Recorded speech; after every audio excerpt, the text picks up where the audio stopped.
नमस्कार साथियों। आज भारत में सबसे ज़्यादा विवाद जिस विषय पर होता है वह है आरक्षण। कुछ लोग कहते हैं आरक्षण प्रतिभा के खिलाफ है, जबकि अधिकांश लोग मानते हैं आरक्षण सामाजिक न्याय का सबसे बड़ा हथियार है। आज हम समझेंगे आरक्षण को। पहला सवाल, आरक्षण क्यों आया? भारत हजारों साल तक जाति व्यवस्था से प्रभावित रहा है। कुछ जातियों को मूलभूत सुविधा से भी वंचित कर दिया गया। उन्हें सिर्फ मजदूरी और सेवा काम तक सीमित कर दिया गया।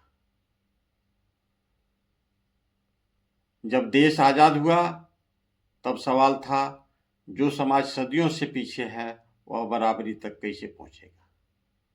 इसी सोच के साथ संविधान में सामाजिक न्याय की व्यवस्था की गई और संविधान के शिल्पकार बाबा साहब ने कहा, बराबरी का मतलब सिर्फ सम्मान नियम नहीं है, समान अवसर भी है, ताकि जो समुदाय सदियों से बाहर रखा गया है वे मुख्य धारा में आ सके। आरक्षण प्रतिभा के खिलाफ है, यह भ्रम फैलाया जाता है, लेकिन सच यह है, प्रतिभा प्राइवेट स्कूल और कोचिंग में नहीं पैदा होता। गांव कस्बा के गरीब बच्चा बिना संसाधन के अपने मेहनत के दम पर पढ़कर आगे आते हैं, तो यह प्रतिभा का सबसे बड़ा उदाहरण है। आरक्षण केवल प्रवेश में होता है, परीक्षा में नहीं।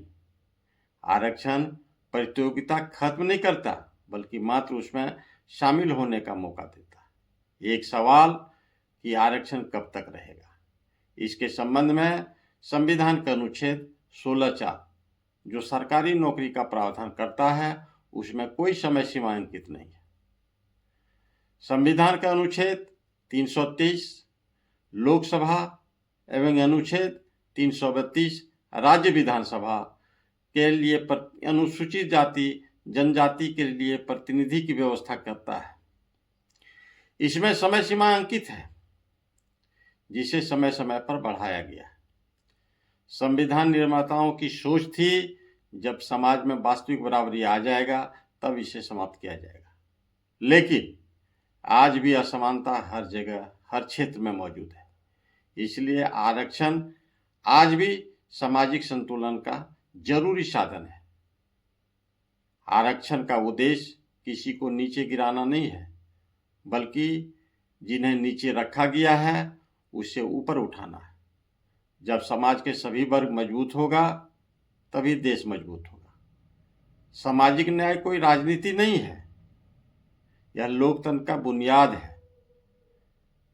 आरक्षण हमारा अधिकार है, सामाजिक व्यवस्था का एक सबसे मजबूत स्तंभ है। जय संविधान, जय सामाजिक न्याय।